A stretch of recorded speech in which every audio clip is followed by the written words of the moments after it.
It started with a splash that wasn't mine, followed by the sight of Karen Brooks floating in my pool like a smug walrus in her oversized sunglasses. The water shimmered blue under the morning sun, the kind of calm that makes you believe your day's going to be peaceful. Until you realize someone's trespassing on your property again. And when that someone is the self-proclaimed queen of the HOA, you know peace doesn't live here anymore. I'm Michael Pierce, 38, quiet guy, ex-engineer. The kind who just wants to drink coffee on the porch without someone citing bylaws over fence height. I moved to Lakeview Estates for silence and space, not surveillance and gossip.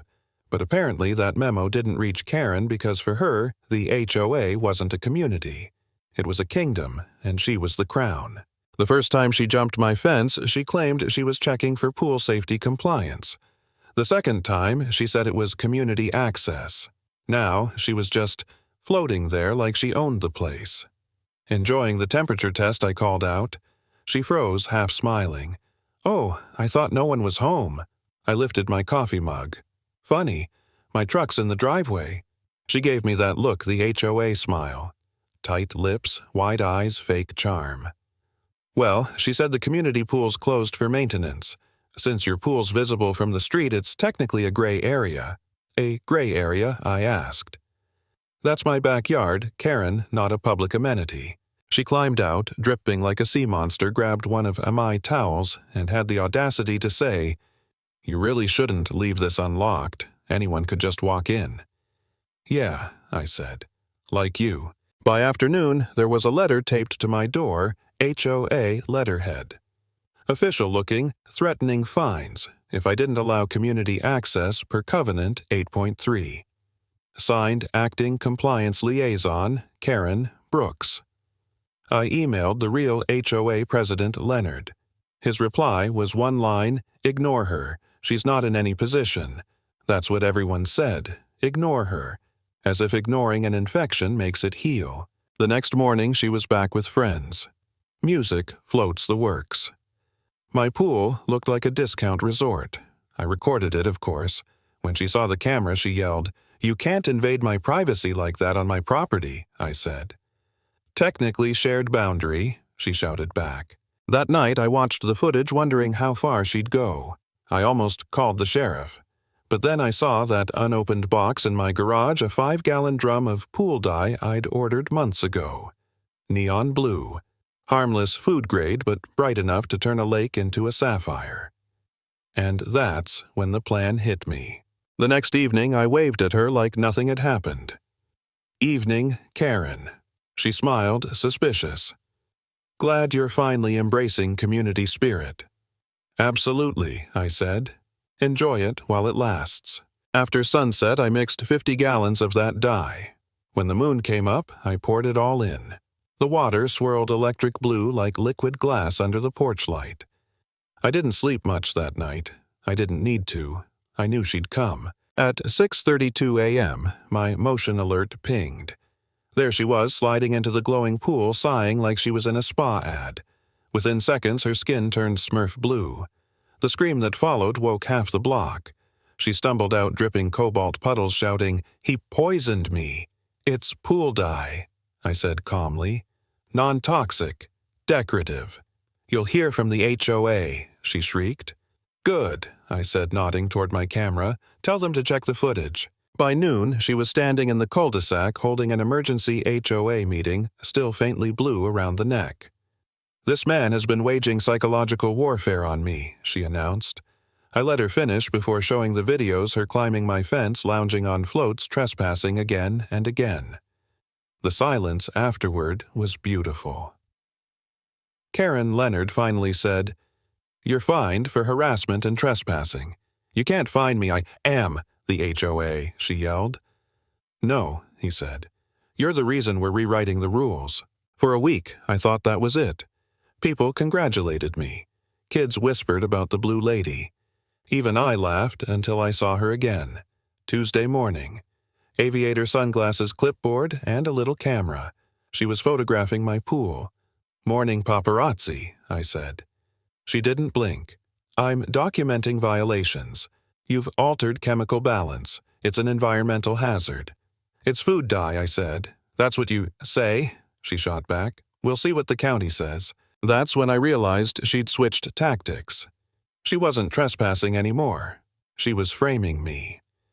Days later, my pool pump stopped working. I opened it up, packed full of mulch and plastic. Deliberate. I cleaned it, installed more cameras, and started logging every move. Then, one night I heard the sprinklers running wrong too loud. The next morning, the pool water was cloudy white, reeking of chlorine. Someone had dumped cleaning chemicals. She wanted control back, even if it meant poisoning the evidence. For a while, I doubted myself. I wondered if I'd taken it too far. Maybe I had humiliated her. Maybe I was the villain now, turning her breakdown into a spectacle. But that thought died the moment I found her official letter taped to my door again, this one stamped, Environmental Subcommittee. It wasn't fear I felt. It was focus. I gathered everything, photos, videos, the ruined pump, and brought them to Leonard at the real HOA office.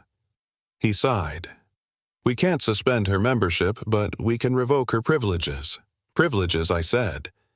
She doesn't even work here. He smiled tiredly. Try telling her that. The next morning, she screamed across the fence, "You're a pollutant," waving another fake citation. I didn't even reply. Instead, I placed a new order, 3 colors this time, red, purple, and green. My next move would be visual, poetic, and undeniable. But before I could use it, she beat me to the next stunt. I woke up one dawn to the sound of water splashing Karen again in my pool, claiming she was conducting full immersion water testing. I laughed so hard I could barely hold my phone steady. That's fine, I said. Say that again for the sheriff. By sunset, a deputy had warned her. I thought it was over, but that night she retaliated with chlorine. Again. The pattern was endless sabotage, complaint, smear, repeat. Until one Friday evening, the pool turned neon green. Industrial-grade dye this time. The sheriff came, shook his head, said, "She really doesn't quit, does she?" "Nope," I replied. "Persistence is her only talent." That was when Officer Ramirez from County Environmental showed up. Gloves on clipboard, ready. "This isn't residential grade," she said. Whoever did this knew what they were doing. She didn't need to say the name. We both knew. By the next morning, deputies had a warrant. They found chemicals, fake letters, and even a silver drone used for surveillance. The sheriff walked up to me later that day. "She's been impersonating you," he said. "Fake email reports, complaints, all under your name." I felt the air leave my lungs. She hadn't just trespassed or sabotaged. She'd become me. That afternoon, Karen Brooks was led out of her house in handcuffs. Her husband stood near the mailbox, eyes hollow, saying nothing. She didn't look at me as they put her in the car, just muttered something under her breath. Something that sounded like, "You dyed the water. I'll dye the truth." Neighbors watched from driveways. No one cheered. It wasn't victory. It was exhaustion. That night, Leonard came over with whiskey. "To peace," he said. "To the end of chaos," I replied.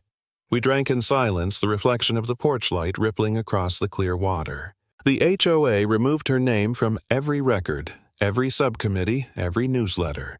The street felt alive again, kids playing, people waving, no more fake notices taped to mailboxes. For the first time in months, I thought maybe calm was possible. Until her husband came by one evening. He looked older, thinner. "She's under evaluation," he said. "Psych hold. They say she'll get help." He handed me an envelope. Inside a note in neat looping handwriting. "You dyed the water once. I dyed everything else." I burned it in the fire pit without reading it twice. For weeks afterward, things stayed quiet. The pool stayed crystal clear. The neighborhood moved on, but I didn't. Because calm like that, it's fragile. It's the eye of a hurricane. Then, late one night, a small sound broke it. A faint mechanical hum outside my window. I stepped out, flashlight in hand, and there it was, a drone hovering above my yard, camera glinting red. It darted away over the rooftops before I could react. I checked the footage later. It wasn't random. It came the same time every night. Same flight path. She was watching me again through tech this time from somewhere out there. 2 nights later, it escalated. A splash, quick and sharp. I ran outside, heart hammering, and saw a small plastic bag floating in the pool, leaking something oily. I scooped it out with the net. Gasoline. The smell hit like a punch. I yelled across the fence, "Karen, what the hell is wrong with you?" Her voice trembled through the dark. "You ruined me.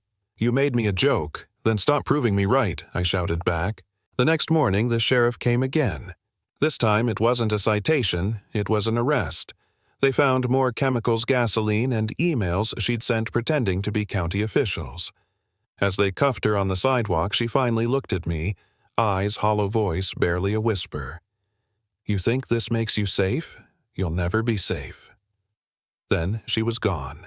Now the pool's still, the water clear as glass. The HOA's quiet. The neighborhood has turned her into a cautionary tale, the woman who took the bylaws too far. Sometimes when I stand on the deck at night, I swear I can still smell chlorine drifting from nowhere, or see the faintest ripple when there shouldn't be one. Maybe it's just memory, maybe it's warning. Either way, I keep the cameras rolling and the gate locked tight. Because if there's one thing I've learned, it only takes one entitled neighbor with a clipboard to turn peace into chaos.